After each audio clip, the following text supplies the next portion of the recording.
Hello friends, कसे आहात सगळे? मजेत आहात ना? मजेतच असायला हवेत. तर स्वागत आहे तुमचं आमच्या यूट्यूब चॅनलमध्ये. आज आम्ही चाललोय गावाकडे. माझ्या दिराचं लग्न आहे, त्यासाठीच आम्ही सकाळी सकाळी निघालोय. आणि पाहू शकता तुम्ही इथे साहेबांची चालली तयारी निघण्याची. चला पाहू कसा प्रवास होतोय. मी काही आवरलेलं नाहीये. गावाकडे गेल्यावरती अगोदर घरी जाऊ, तयार होऊ आणि मग कार्यालयाकडे. चला पाहू.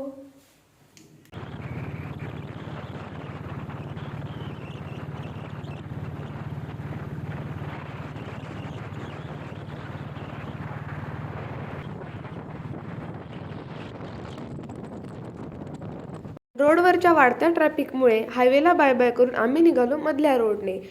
सकाळचं कोवळं ऊन, निसर्गातील हिरवगार वातावरण आणि कोवळी थंडी यासोबतच लॉंग ड्राईव्हचा आनंद घेत घेत आम्ही पोहोचलो गावी. गावी गेल्यावरती पहिल्यांदा तर मी पार्लरमध्ये थांबले. तिथे आज आमच्या आकांक्षाताईंनी छान माझी हेअरस्टाईल आणि मेकअप करून दिला. नंतर माझा असा काहीसा लूक झाला. आणि आजचा मेकअप माझा कसा वाटतोय कमेंट करून नक्की सांगा. नंतर गेलो घरी.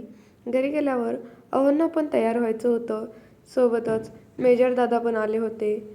मग काय दोघांनी छान आवरलं. अहोंचा थोडासा मेकअप केला आणि मग आम्हाला आता लग्नाला जायला निघायचं होतं. अर्चनाताईंचं आवरत होतं.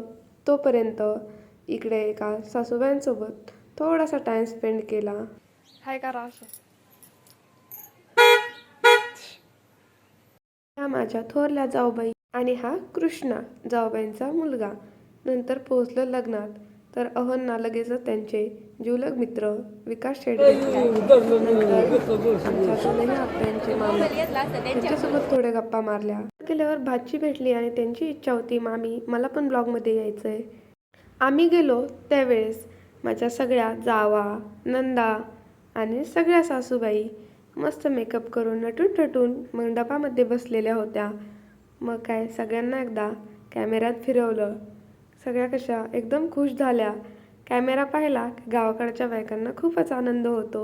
आम्हाला जायला उशीर झाला होता, त्यामुळं सगळी पाहुणी आमच्या अगोदर येऊन थांबलेले होते. या माझ्या सासूबाई आहेत.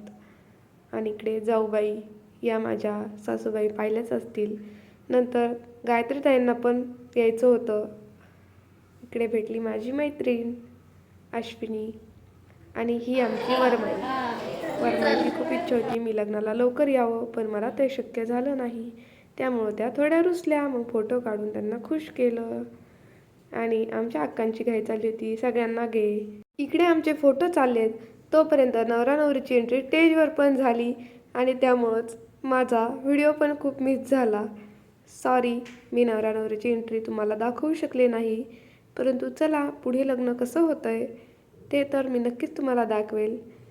आता नवरा नवरीची एंट्री तर झालेली होती.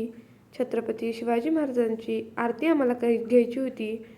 तर त्या अगोदर इकडे मंडपात बसलेल्या सगळ्या बायका तुम्हाला एकदा दाखवते.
लग्न लागलं, फोटो तर चालूच राहणार, पण आपल्या पोटाचा सुद्धा थोडा विचार केला पाहिजे.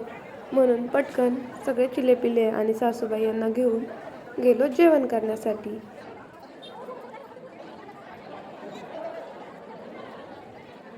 जेवण चालू होतं तोपर्यंत आमच्या आहोंची निघण्याची घाई सुरू झाली. मग पटकन नवरा नवरीसोबत एक फोटो काढला, त्यांना अभिनंदन केलं आणि निघालो पुण्याच्या दिशेने. परंतु आमचे फोटो तर झालेच पाहिजे, त्यामुळं फोटोग्राफरला घेतलं आणि एक बाहेर राऊंड मारला. तर काय, इथे सगळेच आमच्या अगोदर येऊन थांबलेले होते. मग फोटोग्राफर तर आपलाच आहे, आपले फोटो होणार नाही असं नाही, म्हणून आमचे शेठ वशिला लावायला गेले. आणि इकडे तोपर्यंत वरमाईपणाचा मान घ्यायचं काम चालू होतं. फोटोग्राफर दादाला अहोंनी वशिला लावला आणि मग थोडेसे फोटो काढून आम्ही गेलो कामटीच्या घरी. घरी आल्यावर मेकअप उतरवला आणि निघालो पुण्याच्या दिशेने. चला. व्हिडिओच्या सुरुवातीला सांगितल्याप्रमाणे हायवेला थोडा शॉर्टकट मारला, परंतु संध्याकाळच्या वेळेस हे खडक पाणी आणि मावळता सूर्य हा व्ह्यूच खूप सुंदर होता. नंतर घरापासून जाताना हा मावळलेला सूर्य आणि मस्त मोकळा माळ खूपच छान नजारा होता. व्हिडिओ आणि गप्पांच्या नादात कधी अंधार पडला हे सुद्धा समजलं नाही. नंतर आम्ही पोहोचलो बेलवंडी घाटात व सरपंच चहा येथे. मस्त तिथे दोघांनी मी कॉफी आणि साहेबांनी चहा घेतला. घरी आलो. दिवसभर खूप दमलो होतो आणि भूकही जास्त नव्हती, त्यामुळं मॅगी बनवली. अहोंचा बड्डे होता तर मला मिडनाईट सेलिब्रेशन करायचं होतं, त्यामुळे थोडीशी तयारी केली आणि असा झाला आमच्या दिवसाचा शेवट. थँक्यू. Bye bye.